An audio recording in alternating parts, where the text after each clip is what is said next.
The XPRIZE Foundation runs incredible large-scale competitions around the world that set very clear, measurable, objective goals. Competitions and prizes can actually bring innovation to solve not just any problem, but really big, challenging problems. We don't care who you are or where you come from. If you're able to accomplish this task, you win. You're leveraging the genius of folks from all over the world. The tinkers, the entrepreneurs, the engineers. We're looking for something that is audacious and achievable. Problems that the markets have failed to solve. I think we're about setting a high bar. You want to set a goal for people that's inspiring, but it's also hard. So no matter what challenge you want to solve, join us on this journey. Just don't be satisfied doing nothing.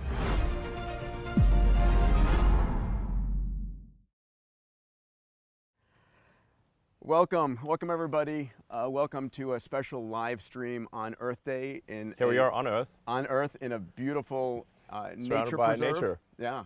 Couldn't do it better for 21 Earth Day. Yeah. Here to talk about the launch of the largest prize ever, $100 million XPRIZE for carbon capture, and here with a very special guest, probably one of the greatest innovators and engineer of our time, the CEO of Tesla, of SpaceX, of a bunch of other companies, and someone I'm proud to call a friend. Elon. Hey, Peter. Good to see you. Good to see you. Yeah. It's the perfect setting for our conversation today. Yeah. Yeah. We've known each other for a long time now. Yeah. 21 years, I think. It was like 2000? Yeah, whoa, it is. I think it was 2000 in like Brazil. Brazil. It was actually in a similarly nice sort of setting. Yeah, it was Adeo's birthday. Yeah, Florianopolis. In Florianopolis. Yeah, and you're trying to convince me not to start a rocket company. I was trying to convince you to fund the original XPRIZE before I met Anusha. Yes, but you also you're like really advised me not to start a rocket company because I would lose all my money, which I thought you were probably right. So I thought a 10% chance of success, but anyway, seems to have worked out. I'm sure glad you didn't follow my advice.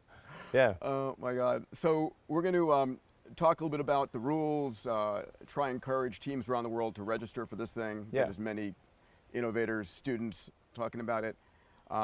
Yeah, I mean, our goal is like basically to do something that to have it be sort of interesting, fun, and ultimately useful, and to spur creative ideas for what is actually the smartest way to take the trillions of tons of carbon that we've removed from the ground and will remove from the ground, from deep underground, and we've placed that carbon in the atmosphere and oceans, which obviously changes the chemical constituency of the surface of the Earth. Yeah. Now I should sort of measure my statements in that I think the Earth, like I don't think we're currently doomed, to be clear. This is very important. Very importantly, there are people in all parts of the spectrum, ranging from nothing to worry about, CO2 just makes things better, to we're doomed and there's nothing we can do about it. I am somewhere in the middle. Yeah. So my concern with the CO2 is not kind of where we are today, or even the current rate of carbon generation, but really if carbon generation keeps accelerating and we keep getting that increase in the Keeling curve, the CO2 possibility in the atmosphere, and if we keep going and if we're complacent, then I think we could. There's some risk of sort of non-linear climate change. So thus far we've seen the CO2 parts per million be fairly linear on our time scale, although it looks very exponential on geologic time scale. But there are certain potential nonlinear events, like if we raise the temperature to the point where we melt the Siberian traps or something like that, and methane escapes. Yeah. Yeah, there's just a massive amount of sort of frozen dead plant and animal matter in Siberia. There's potentially trapped gases deep in the ocean. If the ocean warms, that could be released. So these are just risks that are not wise to take. And since we know that long term we're going to have renewable energy anyway, because we'll run out of oil and gas. It's not going to last forever. So we know where this ends up. This has to end up with renewable, sustainable energy. It's tautological. It's really just a question of, do we try to get there sooner or later? And we should try to get there sooner. It's obvious. Why run the? How long do you want to run this experiment? Yeah, it's also true that even if we stopped CO2 production, that's probably still not enough. That we do need mechanisms for extraction of CO2 from the atmosphere and the oceans that don't exist right now. As I said, I am. People sometimes think I'm sort of like. I'm kind of in the middle of the spectrum. I think if we stopped CO2 production today, which obviously we could not do without civilization coming to a grinding halt, and mass starvation and all sorts of terrible things happening. So we could not stop CO2 generation today. But I think at the at the sort of 400, possibly even 500 ppm level, I think it's probably okay.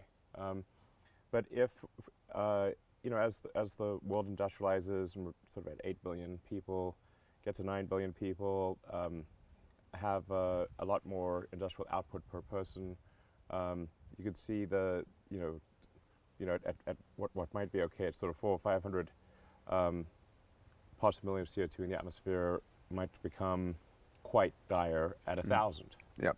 And the trend is certainly in that direction if we don't do anything about it. So that's why I think it's just probably an unwise experiment to run. Even if you think that this is why I think it should be a compelling argument to even those who would assign a low probability to increased CO2 causing problems. Like let's say you think it's 99.9% likely that that adding all the CO2 to the ocean's atmosphere is going to be fine. So you're saying there's a 0.1% chance of disaster. Well, there's only one. So right now we're going to get one planet. Well, even a 0.1% chance of disaster, why run that risk? Yeah. That's crazy. So, so I think what's likely to play out is that we will continue to add a lot more CO2 to the ocean's atmosphere, and also ocean acidification, as you know, is also an issue. It's you don't want to sort of add carbonic acid to the oceans and change the pH level because it destroys reefs and all that. So which it's actively doing right now as we're watching. Yeah, exactly. Yeah. Yes. So this is a problem. I remember when I first met you, Elon. It was about 2000, and I remember you had two massively transformative missions. It was one making humanity interplanetary. Yeah. And the second was bringing us to a sustainable economy. Yeah. A sustainable energy economy. Right. Exactly. And I think you've done pretty damn good. Are you happy with the progress you've made? Yeah, I think it's hard to complain. The outcome so far has been great. Although obviously, we've not yet sent anyone to Mars, and hopefully we'll in the future. And in fact, just a few days ago, or late last week, I guess, NASA awarded SpaceX the contract. Awesome, $2.9 billion for the next lunar lander. Yeah, so a SpaceX craft will be the next craft to put humans on the moon. I believe the first human will be a woman actually this time. Yes. So this is great. Yeah. But of course we have to actually do it. And then tomorrow we've got our third astronaut launch to the space station. Before we dive into the carbon removal rules and so forth. Yeah. I mean, it's obviously a bit of a dichotomy because our rockets do produce carbon, True. And people are like, "Oh, what a hypocrite!" Sure, no. He's obviously just in for the money. But let's talk about the Crew 2 mission. I feel I should address this. Aren't you being a hypocrite by launching rockets that produce carbon? Here's the problem is right now there's really no way to get around the physics of a rocket. So I think it's important for the long-term preservation and ultimately the expansion and extension of the scope and scale of consciousness and the long-term probability of survival of humanity and life as we know it. We must become a multi-planet species. because there are all these risks that we can't control. Existential necessarily. risks, There's all these asteroid existential strikes, risks. Yeah. There's like super volcanoes. we could do, we could have a World War III or something. There's, like I'm optimistic about the future, but you could also say like, okay, well, so how long do you think civilization will last before there's a catastrophic event? If you say infinity, this is not correct. Yes. Okay. This is not. History does not suggest that. History just suggests we do dumb things to our civilizations all the time. And the ancient Egyptians, the Romans, ancient Romans, where are they now? Let's do the video series. Where are they now? Yes. The Civilization's Babylonians, peak. Sumerians, you name it. So there's been many civilizations that have risen and fallen, and anyway, we've got to preserve. We've got to become multiplanetary, and right now the only way to do that is with rockets that do burn fuel. But we do have a long-term plan for sustainability of even rocket flights by generating propellant using sustainable energy, wind and solar, to generate, starting first with liquid oxygen. And for our Starship vehicle, it's almost 80% liquid oxygen and 20% liquid methane. The oxygen, it's obviously pretty easy to create that. You just use wind and solar electricity, and you do air separator, because you've got the oxygen already in the air. The plants are making the oxygen, so you can just use electricity, basically renewable electricity, to create 80% of the propellant on the rocket. And then for the remaining 20%, you can use the Sabatier process, where you actually take CO2 out of the atmosphere, and you combine that with water to create CH4 and more O2. Yep. And that's in fact what we would do on Mars. Sure. To generate propellant. Sure. So there is a long-term plan for sustainable generation of propellant for the rockets. I do want to emphasize that. And if there's some other way to do that now, we certainly would. Yeah. But I'm just trying to sort of address this apparent inconsistency in if generating carbon is bad, why are you doing that with rockets? Yeah. And listen, I think it's a moral imperative for the human race to be able to move off Earth while we have the opportunity. Everything we know is right here. And just because it's not just one of the other criticisms. I sometimes feel like, oh, is this some escape hatch for rich people? No. No, they think it's like, so going to Mars reads like that ad for Shackleton going to the Antarctic. It's dangerous, it's uncomfortable, it's a long journey.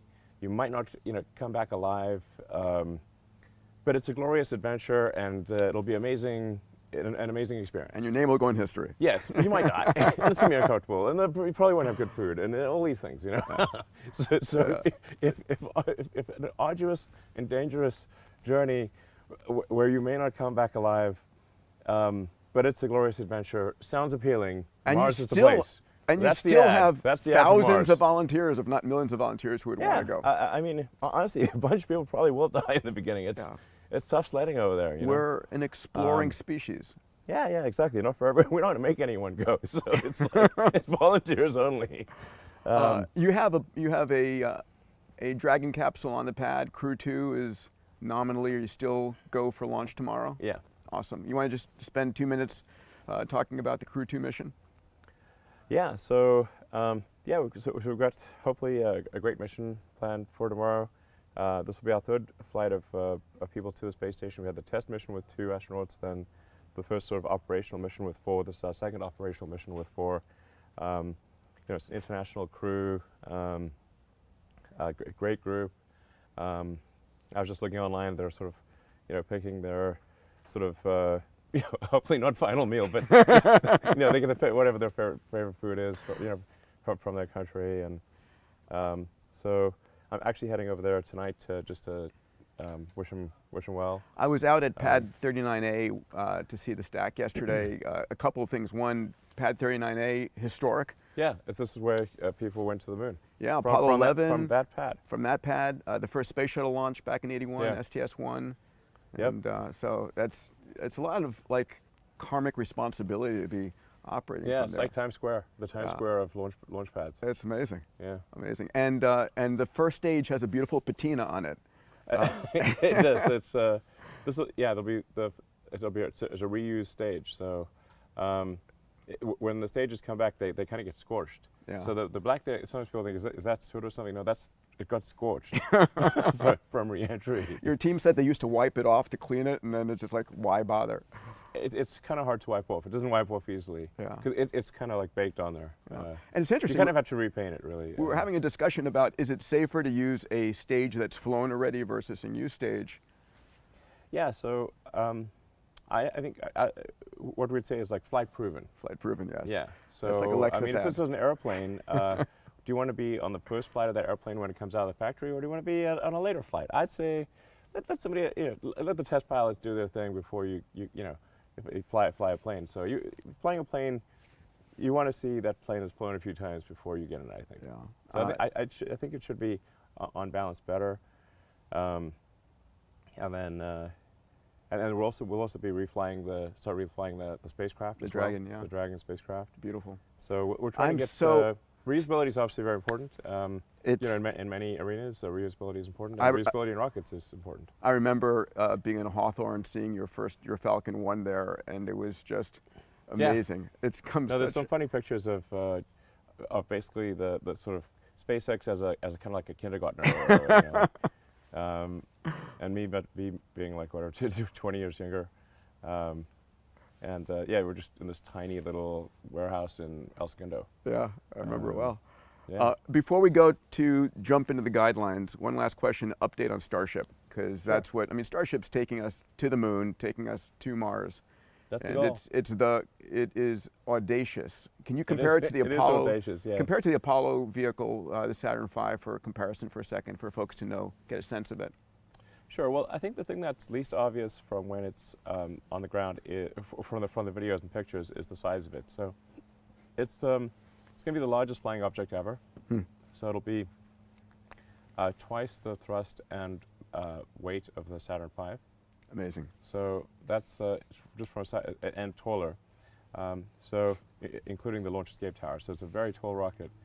120 meters tall. And because it's so wide, yeah. the proportions are obscure that fact, how big it is. Yeah, you can see in some of the pictures that have been released when it's landing on the moon, and the people look like ants. It's a big rocket. This rocket is capable of at least 100 tons and probably closer to 200 tons of useful payload to the surface of the moon. So we're designed to be far in excess of NASA's requirements. Yeah.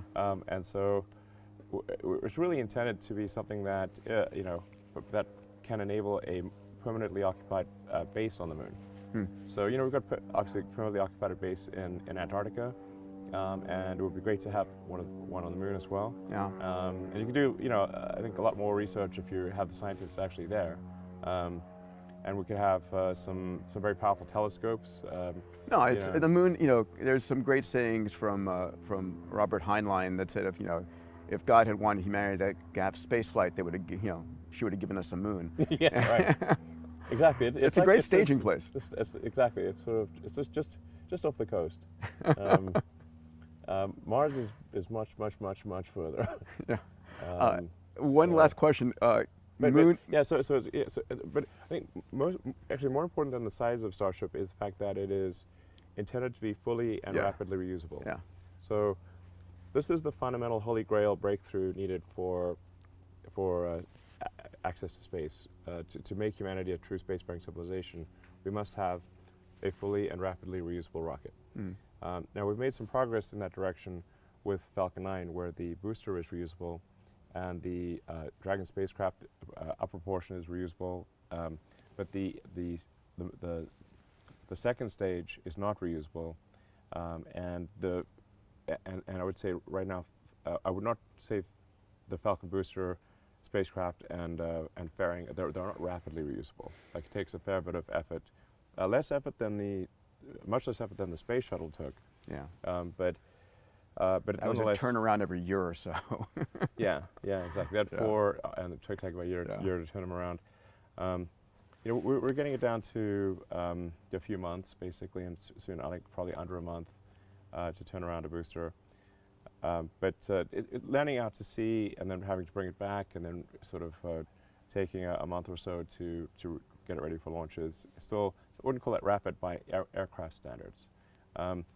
Whereas Starship is intended to be both fully and rapidly reusable. So the booster comes right back to the launch pad, literally is caught by the launch tower. Yep. So it lands and is actually caught by the launch tower arms. That's aspirationally. I mean, that should be certainly That looks like science fiction. Excitement guaranteed. So the booster it comes back about 6 or 7 minutes later, and is caught. So it's right there, and then caught by launch tower arms and placed right back onto the launch stand. Amazing. And then the ship is. I actually want the ship also to be caught by the launch tower. Now the ship will take. It takes at least 90 minutes to orbit the Earth. Yeah. And we may take more than one. It may take 3 or 4 orbits to get the ground track realigned with the landing zone. Yeah. the landing zone, depending on where you are. Yeah. But the point is that the ship will come back and land right by the tower, and be placed right back on. And so, Like a 767, just refuel and go.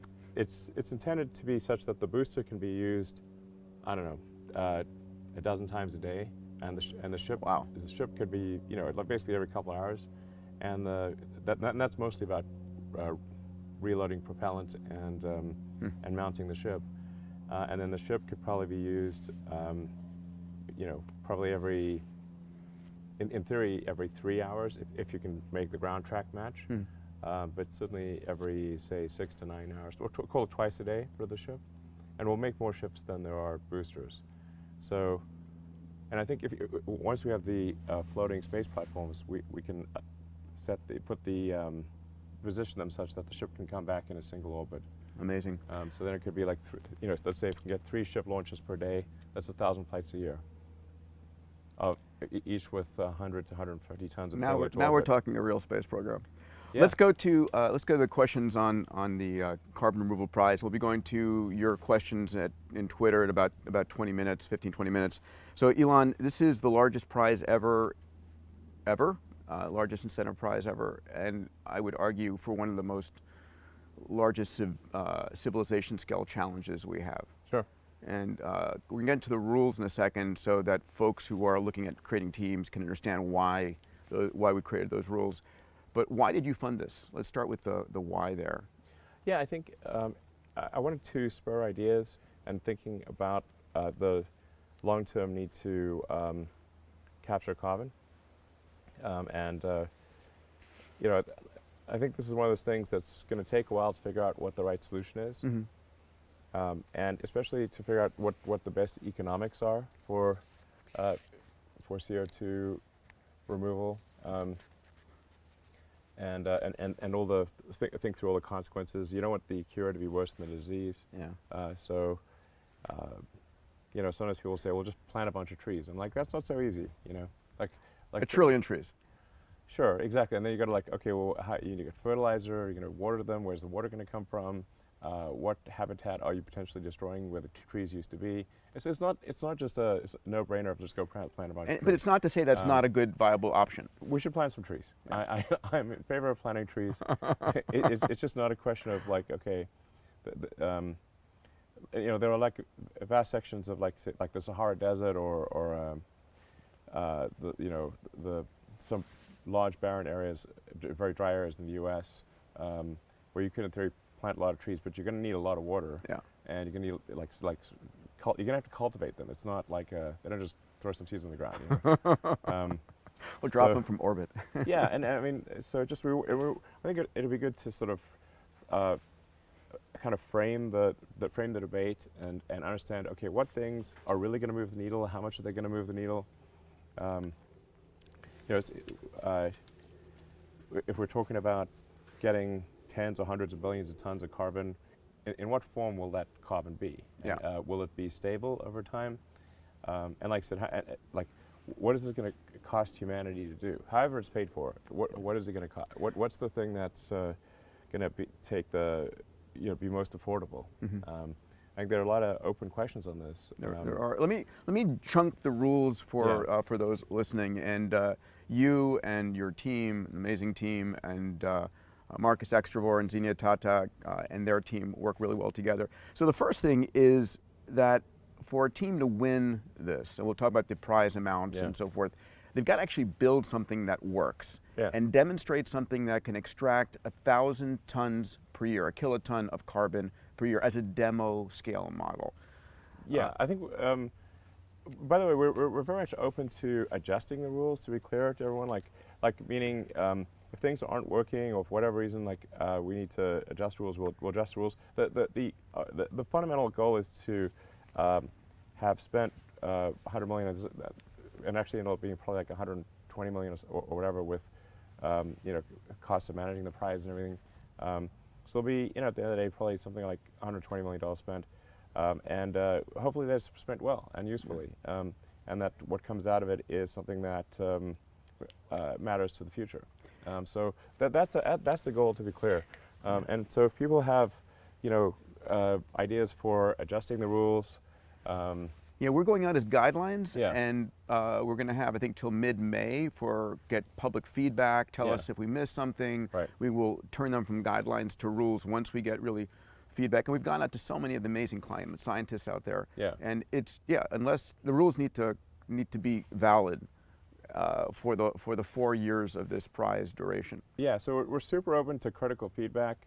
Don't hesitate to, yell and say, if, hey, this is how it should be different in some way or whatever, The goal is just to, let's have it be a useful exercise and have people have a good time trying to figure out this problem. I think it's sort of it's a fun problem to try to work on. We just want it to be useful at the end of the day, and have it not be sort of just an academic exercise or something that never amounts to anything. I think one of the things that you've said and I've said is, everything works on PowerPoint. Everything works in PowerPoint. That's exactly. You could have a PowerPoint presentation for a teleportation system to the Andromeda Galaxy, and even have a simulation of look, here we are, boom, you're according to the slide, you're now teleported to Andromeda. So but it doesn't actually work. So to win this prize, a team actually during the 4 years has to build something that can at minimum pull out 1,000 tons of carbon per year, so that they can show us that. Do they have to? Do they have to pull out 1,000 tons, or just show that the rate it works? No, they have to pull out like a literal 1,000 tons. We weigh it. We're on a scale. And we're gonna maybe we could calculate it to be 1,000 tons. But the rate at which they'll have to run it for a year to get 1,000 tons out. But they have to have maybe if they run it for a month, that's okay. Probably it's okay. Okay. All right. And I mean, if about a month. They have 100 tons, and then it needs to fit on our weighing machine or something. I don't know, we're gonna weigh it somehow. We'll use one of your ships. We'll get it done as shipyard anyway. And part of the actual physically doing it is that they have enough data to calculate costs, which are going to be important. But we're not looking for theory. We're looking for practice. And you know how hard it is to make something real. It's very hard to make something real. I think, in my view, prototypes are trivial, and production is hard. Yeah. And there's the general generally people think it's the prototype that is the hard thing. Prototypes are, well, I mean, obviously you're going to have that 1% of inspiration, but as the saying goes, it's 1% inspiration, 99% perspiration. Yeah. Ideas are plentiful. Actually getting it done is very hard. You could say, for example, what about the idea of going to the moon? It's easy. Going to the moon is hard. So that's why it's not the idea, man. Yeah, there's plenty of ideas out there. It's execution. It's all right, so the second thing. This was my idea to go to the moon. I patented it. Okay, good.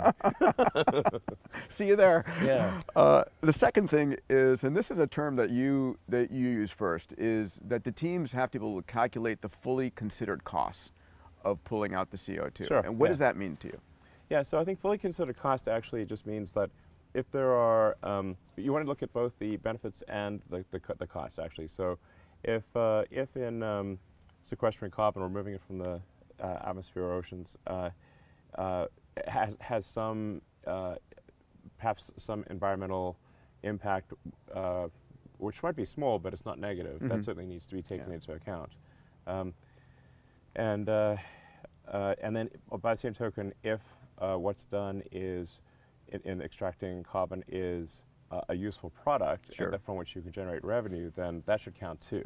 Right. So I don't know, I'm just sort of saying for argument's sake, like let's say you could create construction, fuel. construction material, like, Cement. Cement. Yes. Yeah, exactly. Which we Cement, just, I'll talk about that cement later. or some kind of but, useful rocks that are useful, or sand, or I don't know. yeah. Something that's useful for construction. Then you could say, okay, well, this is what we could sell it for, and then just fully consider pros and cons, and say, okay, this is what, if we need to pay to have it done in the future, which we probably will have to do, then what's the lowest net cost? And to be clear, the working teams, what they do has to be net negative, right? It's not a break even. It's not play out 1,000 tons and then emit 1,000 tons. And in fact, one of the things we talked about. Absolutely. One of the things we obviously. Yeah. One of the things we talked about is can't be worse than disease. Yes. How long do you need to sequester the carbon for us? We had a big debate. You want to share what you came up with there? What the team came up with? The rate of carbon sequestering needs to far exceed the rate at which, say, it is perhaps potentially dissolving back into the atmosphere. Yeah. Like and so one of the rules is that you have to be able to sequester for at least 100 years, right? So we set a target. Doesn't have to be forever. Yeah. A year is not long enough. So we said you have to demonstrate that your methodology is going to contain the CO2 in some fashion for 100 years at least. Yeah, maybe there's a small amount that is lost. Maybe it's not perfect. You know? I think we probably don't want to set it to, 100% for 100 years. But if it's like, I don't know, 90% for 100 years, that's probably okay. Mm-hmm. So it just needs to be something that if we scaled it up, would it work? Yeah, and that's the third part. Obviously. That's the third part, which which is common sense test, really. Yes, and the hardest thing is that the winning team has to prove to our judges that their approach can actually scale to a gigaton level. Otherwise, it's not going to be useful. Right. Exactly. It can't be niche. Yeah. It can't be inherently niche. And if anybody knows about scaling up, I think you do. Scaling is hard. Yeah. So, I don't know what the answer is here, really. But I think if a lot of smart people work on this, there could be some really creative solutions. Something generally useful for the world in that regard. Absolutely. And I think just to be clear, like, we're looking for pragmatic solutions. It doesn't need to be perfect. But it's got to be something that just fundamentally, if we scaled it up, would it work? And that's it. So let's talk about the prizes that are up for grabs. First place is going to be $50 million. Yeah. Which is significant. Our hope is that it's going to attract enough cognitive surplus out there to focus in on this. Yeah. 30 million split between sort of a second, third, and fourth place prize. And one of the things that you and your team put forward is maybe it might be split into different categories, right?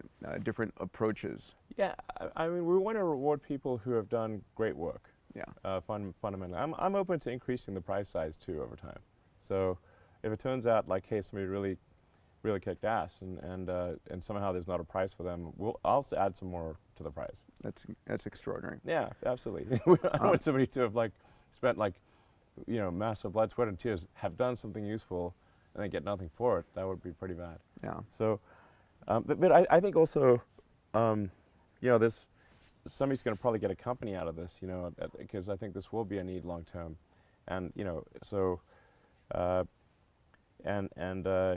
this is kind of like, you can also think of it as like free venture money. Yeah. You non-dilutive venture capital. Free money for a company. And hopefully we're also creating a massive marketplace and proving to people that there's a there here. Yeah. So 50 million for the first, 30 million split among second, third, and fourth. In the next year, we're taking $15 million and distributing $1 million to the top 15 teams that appear to be making the most progress and the most real. Just giving some people some seed money, basically. Yeah. And then you've set aside $5 million for student teams. Yeah, which is real important. You want to talk about student teams? I know you're passionate about that. Yeah. We've done a lot of student competitions, for example, for Hyperloop. Just trying to spur ideas in advanced transportation. And it's really just basically an electric car and a vacuum tube, to be precise. I mean, and we've had several of them, and you know, the last Hyperloop competition, I got like I think halfway to the speed of sound. So yeah, it's pretty impressive. and the thing was, you had to get to the fastest speed and then stop without crashing. Yeah. That's it's kind of exciting. So like, is this thing gonna, you know, what speed is it gonna get up to? Are they gonna slam the brakes on in time, or is it gonna hit the crash barrier at the end? So it's pretty fun. And then we kind of got to, we put that on pause, and now we're doing tunneling competitions. Nice. Change that. Yeah, that technology has not changed that much in a century. No, honestly, I think we're gonna, you know, I mean, for, I don't know, 5 or 7 years, for a long time I was like, people asked me, what opportunities do you see? I said tunneling, and they would think I was joking, but I think this is the way to solve traffic in congested cities. And almost every major city is congested. So, and with, as autonomy gets better and better, and you have robotaxis and everything, the robotaxis will be cheaper than a bus or subway, and people will want it, and it'll take you point to point, you know, even when it's like raining and snow, and it's, you know, so it's going to be better also, I think, for, you know, from a public health standpoint, like if there's another pandemic, and, you know, how do you get around, you know? It's like you know, it's just difficult to go in crowded spaces. So anyway, so I think tunnels are going to be really important in the future for relieving congestion in cities. So you know, I hope others start tunneling companies and just improve tunneling technology. And that you can have like these warp tunnels just going all the way through this, you know, 3D, like multiple levels. And we're the first operational one in Vegas. That's it's going to go into operation, I think, in a few months. You know, we could sit here and talk about macaque monkeys playing Pong as well on Neuralink. That was amazing. Yeah, that was wild. Awesome. Yeah, but I'm not going to go there. I'm going to focus still on our. I played mind Pong against the monkey. You did? Did it win? Yeah, no. But, but it hadn't practiced as much yet, so now it might be able to beat me. Monkeys have very good agility. Yeah. Like, they've got to catch the branch. Like, they can swing through the trees, and we cannot. Not very well, you know. Yeah. So I think a monkey actually could play like a fast twitch video game really well. That's great. Maybe better than a human. You can sponsor a team. Yeah, exactly. Esports, it's just monkeys. Macaques yeah. against the best teams. Yeah, it turns out the monkeys actually love playing video games and so do my 9-year-olds. And drinking smoothies. No, it's just like humans. I mean, basically humans love snacks and video games, and so do monkeys. You know. Oh, that's awesome. Yeah. We're about to go to questions in 2 minutes. I know we got a stack of them. I just want to hit on, there are 4 categories that teams can put their approaches forward. First is direct air capture. Pull it out of the air. Any comment on that? Sure. Well, I mean, you can certainly pull it out. There's lots of ways to get carbon out of the air. Yeah. You could adsorb it many different ways. Yeah. Category 2 is oceans, sort of algae, kelp, plankton. A lot of CO2 in the oceans. People don't realize that. Mm-hmm. Category 3, land. Trees. I mean, Mark Benioff has been backing a 1 trillion trees project. I mean, that where are they going to be planted? We'll find out. Okay. By the way, when people say that Earth is being overpopulated, this is not true. It's like, look out the window, and I know you and I have had this conversation that you're more worried about underpopulation of planet. Oh yeah, yeah. Earth is going to face a massive population collapse over the next 20, 30 years. Massive. Yeah. And this is definitely, will civilization, the question of like, is civilization going to die with a bang or a whimper? This would definitely be dying with a whimper. Yeah, we need. But the birth rate is very low. Yeah, it's been dropping, right? It used to be 5, 6 children per family. Globally, it's like 2.4. Below, in the U.S., it's below replacement levels. Fourth, I mean, in most of Europe, Russia, Japan, Korea, Singapore, it's well below replacement. But I would still say, I mean, when we spoke last about this, you're still a sort of abundance optimist that the world is getting better on many levels. Yeah, I think the world is generally getting better. I have some concerns about advanced AI, like that's a risk. If I say like existential risks, I'd say super advanced AI is one, and probably the second biggest risk after that is population collapse. Not asteroid impact. No. The population collapse. The thing about demographics and birth rates, you know what's going to happen in 20 years because you know the birth rate last year. Yeah. It takes like 20 years for a person to grow up. Yeah. So we know what the adult population is going to be 20 years from now because we know what kids were born last year. I think we have a serious issue with population collapse. That's far bigger than people realize. And you know, this the social networks and everything. The social support networks were not really set up for a high ratio of retirees to workers. So then. Well, thank God we got robots coming in. Yeah, the robots, exactly. We'll need those robots, but you don't want to have the youth effectively enslaved to take care of the elderly. You know, which is what would kind of happen if you have an upside down demographic pyramid. Let's get to the questions. First of all, if you're interested in the guidelines or to register a team, go to xprize.org. You can download the guidelines. Again, up until I think May 13th, we're looking for public comment. Please tell us what we could do to improve it. And then please register as a team so we can communicate with you if you're interested. Before we go to the questions, and you go to XPRIZE's Twitter account at XPRIZE to ask questions, let's go to a short video from Dr. Marcus Extravor. We call him Dr. X. He is the lead for us, an amazing, brilliant individual who leads our carbon and climate work.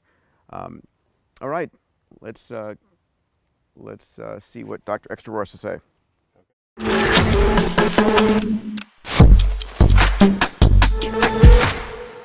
I'm looking for $100 million answers that can help change the course of human history and help heal our planet. But what's the question? In the next 100 seconds, I'm going to explain.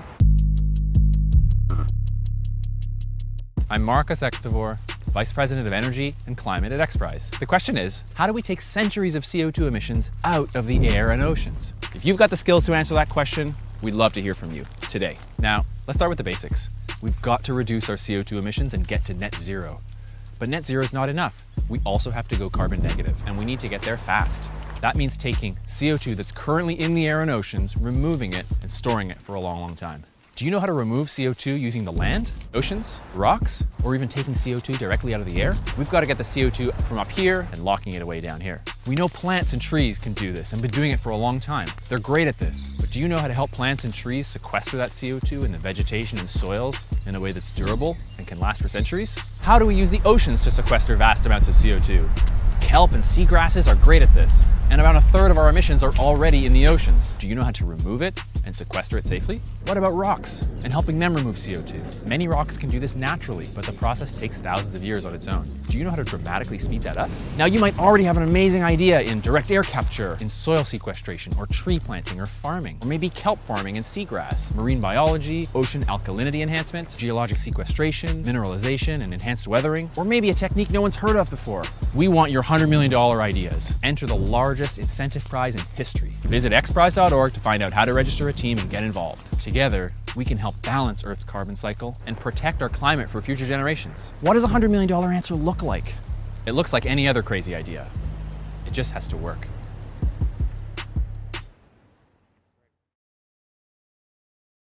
Yeah, it's just we're so lucky to have amazing people, which is what SpaceX and Tesla. I mean, people who care about changing the world.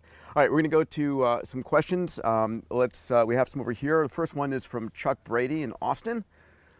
Chuck is one of our innovation board members, one of the earliest funders that did the background work in the climate for here. And so I found this question super fascinating. So he says, if the bogey is 10 gigatons per year, and the global economic output is $87 trillion, at least it has been the last year, then at $200 per ton to sequester, cost sequestration is $2 trillion, or about 2% of the global GDP.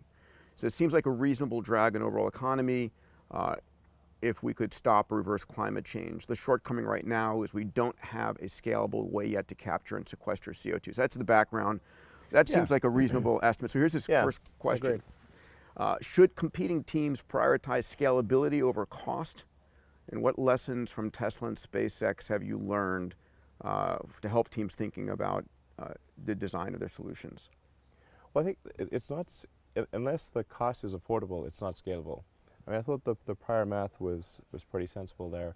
You know, we could afford something perhaps which is 1 or 2% of GDP, but it would be extremely painful if it was 20% of GDP. Yeah. We'd start having to cut into healthcare and all sorts of, you know, social care programs. And if it's 200% of GDP, it's not happening at all. Yep. So we want to just let them know that the audio feed's coming through. Yeah, Chuck has a second question I also thought was really important. It says, while we want the lowest cost that will do a gigaton per year or more, inevitably there are going to be trade-offs between cost and scalability. No, actually, I think something's not scalable unless the cost is low. Yeah. So, or at least if the cost at scale is low. Mm-hmm. Yeah, I mean, I guess cost and scalable. You could say like I could plant a tree. Yeah, sure. Okay. Yeah, but we just need to solve the problem, and so both cost and scalability need to be addressed. It's like, is it going to remove enough carbon to matter, Mm-hmm. and can we afford it as a civilization? Yeah. Those are the two things that matter. Yeah. And then just obviously making sure that in sequestering the carbon, we're not at the same time creating some new environmental issue. So I mean, that's an important point, right? That we're not creating a new environmental issue at the same time that we are. yeah. Yeah. Or maybe it is, but it can only be, basically the cure has got to be much better than the disease. Yeah. Obviously. Yeah. So just like, you know, you take some medication, maybe there's like slight side effects, but you generally want the medication to be much better than the disease. So it just got to make sense. Like we can see a path to this, to working at scale and solving the problem. Yeah. It has to have some chance of that. Paresh Galani from Los Angeles, one of our Vision Circle members, says, who do you think should be paying for the cost of carbon capture? Is it government, oil industry, a tax across everyone? Do you have a sense about that? Well, generally the market systems work very well when prices are accurate. And the problem we have right now is that we're not correctly pricing the cost per ton of CO2 in the atmosphere and oceans. So, and there are various attempts to try to get at this with subsidies and whatnot, but really the market system will work well if market systems work well if there is not a pricing error. Yeah. And we have a pricing error in that we are not paying for this externality. In classic economics, it's just an unpriced externality in the, we're not paying for our garbage removal. So then garbage piles up, you know, so, and so the logical thing to do, and I think the, you know, vast majority of economists would agree, is to put a tax on carbon, and then you can find ways with tax rebates and whatnot to make sure it's not a regressive tax, that it does not unfairly, you know, disproportionately negatively affect people on low incomes with tax rebates and stuff. Yeah. So I think that's the way to, that's the thing that systemically I think is important to address it. If you correctly price something, the market system works. Yeah. Prices are just information. We have the wrong information, so. Julio from Dublin says, do you expect the technologies coming out of this competition to have any use on Mars, for example? And P.S., thank you for what you're doing for humanity. Yeah, I think so. Interesting thing on Mars is that Mars is a primarily CO2 atmosphere, though it also has some nitrogen and carbon and other trace elements. Nitrogen and argon, I should say, in addition to primarily CO2. So in order to produce propellant on Mars, we would take the CO2 from the atmosphere, combine that with water ice. Mars has a lot of ice under the dust. It's amazing that that 20 years ago that wasn't known. I mean, we're discovering it every place now. Yeah. Mars is basically covered in ice. Yeah. It's just got dust too, so it's hard to see the ice under the dust. But I believe if you warmed Mars up, you'd have an ocean with an average depth I think of almost a mile or something like that. Wow. On the northern part of the planet. It's like something like 40% of the planet would have an ocean potentially up to a mile mile deep or something like that. Extraordinary. A big. It wouldn't be like just a little lake or something like that. So, so you take the water ice, H2O, and you combine that with the CO2 in the atmosphere. Use something like the Sabatier process where you run it over a Ruthenian catalyst, and you get basically Methane. Yeah, you get methane. You get CH4 and O2 oxygen, and that's actually why we designed the Starship to use methane oxygen, is because we can actually create that And refuel on sustainably. Mars. Yeah, in fact, literally by pulling the CO2 out of the atmosphere, That's- combining with water, Yeah. and then using that as propellant. And so, actually, by its very nature, Mars has to have a sustainable energy, sustainable rocket propellant. Yeah. So, Let's go to India. Rohan Kumar from Mumbai says, why don't you simply implement the available technologies on a larger scale? like which technologies? Yeah. Tree planting. I think there should be more trees. Let's do it. I think I would say that there currently does not exist technologies that can scale to the gigaton level at a reasonable cost, and that's the underlying purpose of this competition, is to either demonstrate existing technologies and teams can use whatever technologies they want, or to really innovate and come up with new approaches. It's like, Yeah. yeah. Well, the thing is that generally, if trees can grow somewhere, they usually do grow. They unless they generally. Yeah, there's no one there pulling them out other than humans in the Amazon. I mean, the Amazon is quite a big thick jungle. I've flown over the Amazon many times, and that is one hell of a jungle. In fact, you would fly for long periods of time and see nothing, no lights, no fires, no nothing, just darkness. And then eventually fly over Brasilia, the capital, and out of nowhere there's a bunch of lights. But there's in order to have a big increase in tree biomass, we would have to irrigate and provide manure, like basically fertilizer, and we'd have to cultivate. Make it hospitable for the trees to grow. Yes, and then you say, okay, well, what's the energy cost of the fertilizer and getting the fresh water there, and just making it habitable for trees. It's you got to factor in the energy cost of the fertilizer and the energy cost of the water, and all that. So it's like, okay, what's the actual net carbon result? It's not as good as people might think. Again, I'm not saying I'm anti-tree. I'm pro-tree, but it would just be very difficult to blanket the Sahara with trees. Yeah. So this is an important one here. As teams are coming together, so Grant in Washington, D.C. says, what is Elon's and Peter's process of building a strong team? And ultimately, I think the quality of your team is everything. Yeah, sure, absolutely. So that's how you get things done. How do you, when you start a new company like Neuralink or Boring, how do you recruit that first core team? Well, Neuralink and Boring are very small companies, I should be emphasized. These are tiny compared to SpaceX and Tesla, which is sure. Well over 90% of what I do is just SpaceX and Tesla. Yeah. Neuralink and Boring Company are each just a few hundred people. But how do you? But these teams Tesla's are going to 80,000 people. That's incredible, dude. Yeah, so Tesla's big. SpaceX is over 8,000 people. So. But how do you recruit your initial team to work on something? Do you put out word? Do you know somebody typically? Do you build around somebody else? Do you pull from your existing companies? Well, it varies. The first company way back in the day, Zip2, what I did was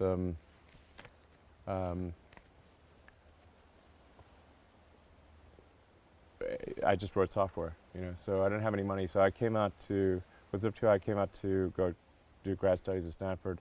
I had $100,000 in student debt and one computer, and I was going to actually work on advanced capacitors for use in electric vehicles. I remember that, you saying that. Way back in the day. Yeah. And I'd spent a couple summers working on that before in Silicon Valley before going to Stanford. And then that summer I was like, well, the internet's going to be something that really changes it's going to be one of the biggest impacts on humanity. It's like humanity, communication will go from being like osmosis to humanity having a nervous system where you could access any part of humanity's knowledge from anywhere, from any connection anywhere. You could be in the middle of the Amazon jungle and have access to all of humanity's information, more than if somebody was living in the Library of Congress. So it's like, well, I want to be part of creating that. And so I just started writing software. I've been writing software for a long time, but I actually wrote the first maps and directions on the internet, the first white pages, the first yellow pages, by myself. And then, we've hired a few interns, and then my brother joined, another friend of mine, Greg Curry, who's passed away. And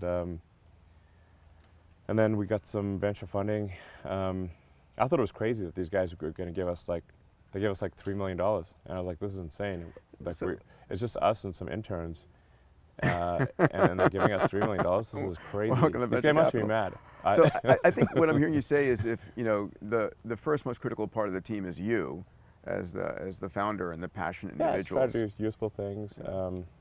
Let's try and squeeze in a few more I think like the things you have to remember, like for SpaceX, it was just literally like, okay, we should become multi-planet species, and these are like long answers. So, but I think in general, if you want to recruit people that are really talented and driven, you have to state what's the mission, what's the problem we're trying to solve, and just be clearly willing to pour a lot of blood, sweat, and tears into it, and have a convincing argument for why it matters. There's there's three major things for in terms of motivation. It's like, first of all, somebody's got to look forward to coming to work in the morning. Like if they're are they enjoying the work itself intrinsically? That's very important.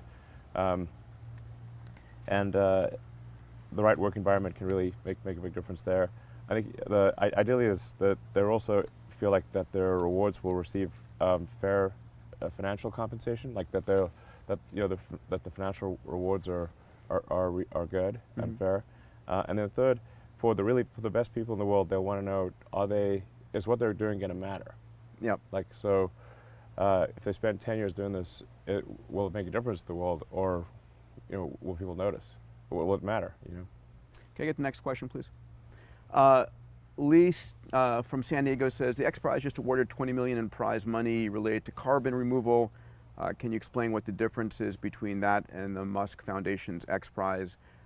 We had a $20 million Energy COSIA prize for pulling CO2 out of the smokestack of a natural gas and coal plant and turning it into a product more profitable in the cost of extraction. And we just, the two teams that won that were creating concrete, and they're up and scaling. So it's now it's, instead of just out of the plants right now, and thank you to Wyoming for their support there, it's now, can we pull it out on a global level? Okay. What sort of tonnage are they able to do? I actually don't know the answer, but Nandan from India says, can a 17-year-old register, given that I have the resources and ideas? Yeah. I think so, sure. I think there's no age limit or anything. There's no age limit, where in fact student teams are going to be important. Oli from London says, technology is a piece of the climate change solution, but how do you change behavior and habits? What do you think about that? I think changing people's behavior and habits is tough. Yeah. Or basically, if you're trying to convince people to make life more miserable for themselves, this is a hard argument to win. Yeah. So with Tesla, when we created Tesla, we're like, okay, look, we got to make a car that's exciting and fun and looks good, and then people don't have to. If you're trying to convince people that in order to save the environment, you have to wear a hair shirt and make life miserable, and your food's going to be terrible. This is an uphill battle. Okay, so at Tesla, we're like, we're just going to make electric cars that are better than gasoline cars. Yeah. Faster. Yeah. Lower cost for maintenance. They look beautiful. They're faster, and they have also cool advanced technology. They're more fun, and you don't have to go to gas stations, which are nasty. And so, but you got to solve the long distance problem with superchargers. So I think it is actually, going to be way more palatable to people if it's if whatever solution is removing carbon does not make their quality of life worse. Yeah. One last question here from Godfrey in New York. I know Godfrey. He has got ALS, and he is loving his fully self-driving Model S. Okay. Well, I mean, it's not fully self-driving. Yeah, no, I know, but it's getting there. It's getting there. It's getting there. And so he's. I mean, for people who are disabled, it's extraordinary technology that's coming, and he's a brilliant, brilliant human being. He says, "Hi Elon, big fan of your work, massively and eternally grateful to you for being a powerful source of inspiration to me. Can you please share who and what inspires you and drives you to be so insanely productive at a superhuman level?" So who and what? Well, I don't know. I think I was always kind of like a crazy kid, I suppose. I was just very curious about the world and how do we come to be here? What's the meaning of life and all that? And I always had a really intense desire to understand things and learn.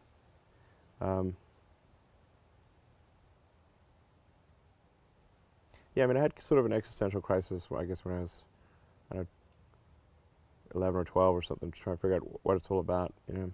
And ultimately came to the conclusion that we don't really know the answer, but if we increase the scope and scale of civilization, then we have a much better chance of understanding the meaning of life and why we're here, or even what are the right questions to ask. So therefore, we should strive to expand the scope and scale of consciousness to better understand the questions to ask about the answer that is the universe. Yeah. Well, on behalf of the human race, on behalf of everybody watching, Elon, thank you for all that you do. I know you work 24/7 and driven by passion. So Thanks. yeah, just grateful for what you've done, and thank you for supporting and launching this this XPRIZE. It's meaningful beyond belief, and hopefully now it's everybody else's turn to try and dig in and form teams. Yeah, I hope you will have a good time and you know, some productive stuff comes out of it. That'd be great. Yeah, that would be awesome.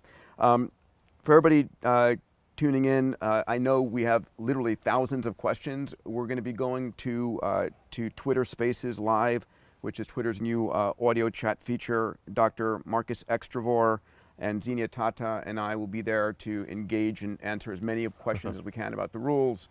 Is this like Twitter's Clubhouse thing? This is Twitter's Clubhouse, yes. Yes. Okay. Awesome. So, pal, again, I'm going to be there tomorrow morning. Okay, Good luck cool. with the launch. Yeah, it's going to be a late night. I'll be up all night because launch is pretty early in the morning. So Yeah, I'm gonna tap on you for my invitation to the to Boca Chica for a sure, a Starship flight. it's pretty wild seeing that. It's that feels like the future. It's pretty insane. Yeah, yeah. Buck Rogers, here we come. Yeah, yeah. All right, see you guys on Twitter Spaces. Elon, All right. thanks Peter. All right. Pleasure. Thank you. Thanks.